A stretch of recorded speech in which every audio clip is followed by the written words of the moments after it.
I believe we do have Dr. John Feffer, who is Director of Foreign Policy in Focus at the Institute for Policy Studies. He's joining us by Skype. There you are, Professor. Thank you for joining us this morning, or whatever time it is in your part of the world. Now, the two leaders had a one-on-one talk before their dinner on Wednesday evening. We've been discussing it here.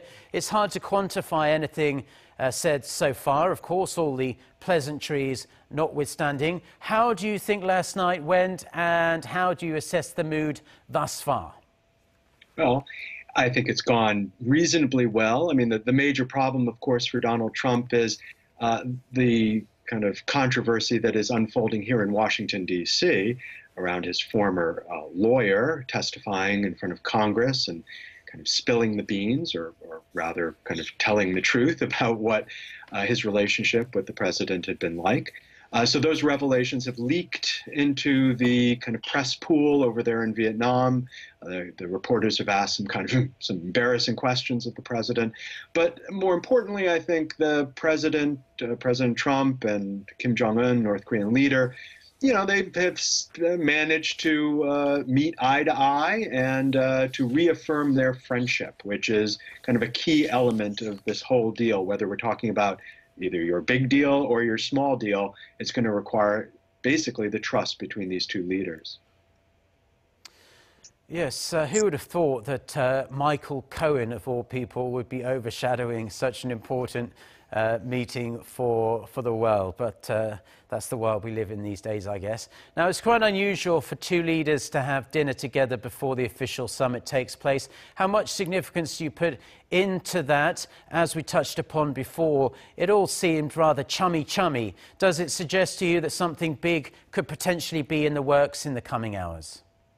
Not necessarily. I mean, I think that the most important part of summitry from Donald Trump's point of view, and probably from Kim Jong-un's point of view as well, is the spectacle of it. And it's important for them to demonstrate that they, first of all, are the ones in charge. This is not a negotiating team. This is not, you know, a group of people. It's one-on-one.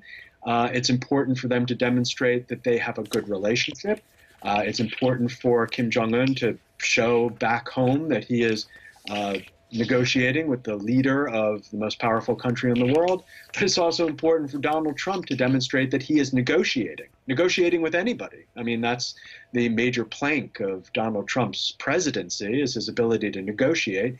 So far, he hasn't really been able to succeed in that realm in many places around the world, and certainly not at home. So it's extremely important for him to demonstrate as well that he can negotiate successfully.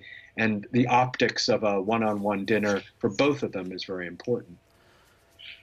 Well, yes, he's going to have to sell this deal to the American audience back home. A great many skeptical people out there, including the Democrats, that could potentially block any kind of deal he reaches with Kim Jong-un.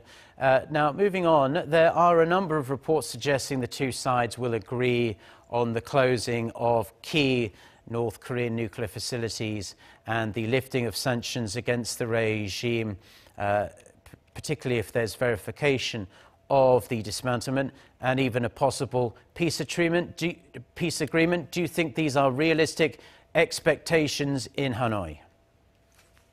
I would like to believe that they're realistic. Of course, they also go against at least a decade of U.S.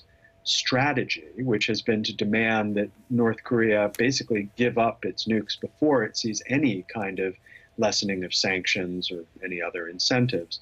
In other words, CVID, as you put it in the big deal, complete, verifiable, irreversible dismantlement. So if we do see some intermediate step, well, that is in fact what North Korea has been demanding all along, that there be incremental steps forward. Personally, I think that is a better idea, because CVID and the insistence on CVID has been a non-starter negotiating-wise.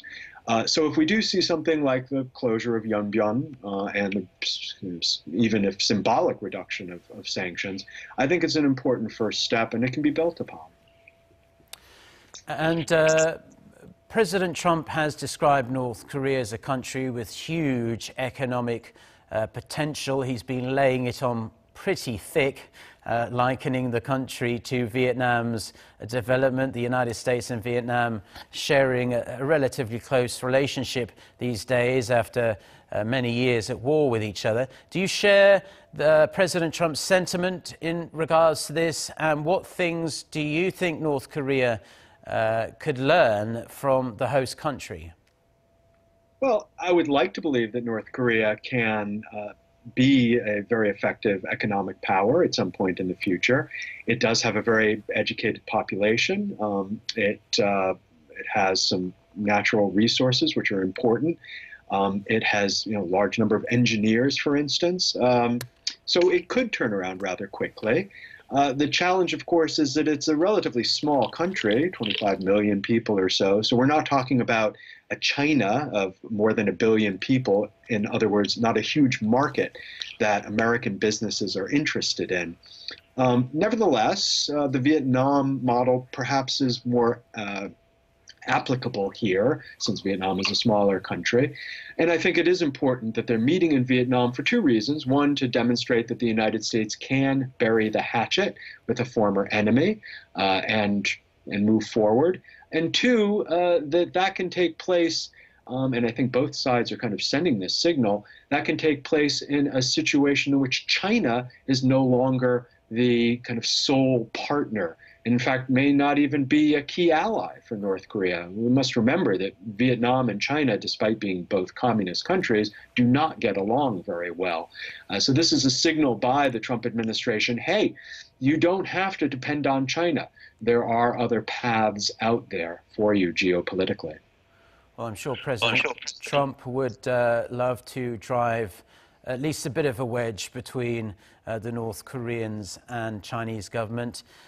Dr. John Feffer, Director of Foreign Policy in Focus at the Institute for Policy Studies, thank you ever so much for your insights. Thank you very much.